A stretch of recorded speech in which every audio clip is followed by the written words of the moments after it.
بسم الله الرحمن الرحيم الحمد لله رب العالمين والصلاة والسلام على أشرف المرسلين سيدنا محمد وعلى آله وصحبه وسلم وبعد maanta taariikhdu ay tahay 4 bisha May madaxweynaha dowlad goboleedka Galmudug wuxuu soo saaray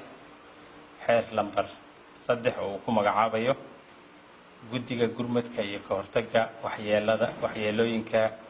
daadadka. Madaxweynaha dowlad goboleedka Galmudug markuu arkay daadadka iyo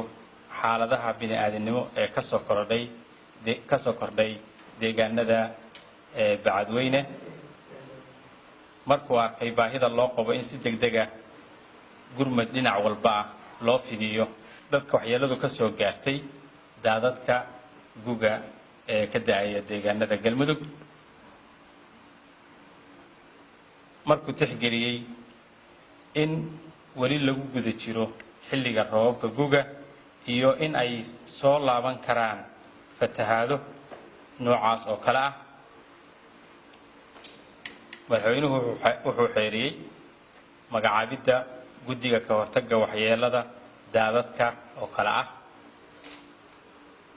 wasaaradda gargaarka iyo maareynta musiibooyinka wasaaradda caafimaadka iyo daryeelka bulshada wasaaradda maaliyadda wasaaradda arrimaha gudaha federaalka iyo dib u heshiisiinta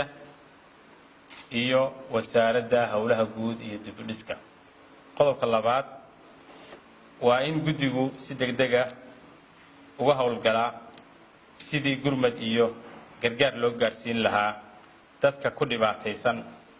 deegaanka Bacadweyne oo hoy iyo hantiba ku beelay roobabkii xoogagga lahaa ee halkaa ku fatahay. sidoo kale ay u diyaar garoobaan sidii ka hortag loogu samayn lahaa in ay soo laabtaan xaaladaas oo kale. madaxweynuhu wuxuu ugu baaqay dhammaan dowladda Soomaaliya hay'adaha gargaarka iyo cid kasta oo ka qayb qaadan karta sidii loogu gurman lahaa dadka reer Bacadweyne iyo dhammaan dadka ay waxyeeladu ka soo gaartay roobabkii lixaadka lahaa ee ka da'ay deegaanka Galmudug. xeerkan wuxuu dhaqan gelayaa marka uu saxiixo madaxweynaha dowlad goboleedka Galmudug waana saxiixay.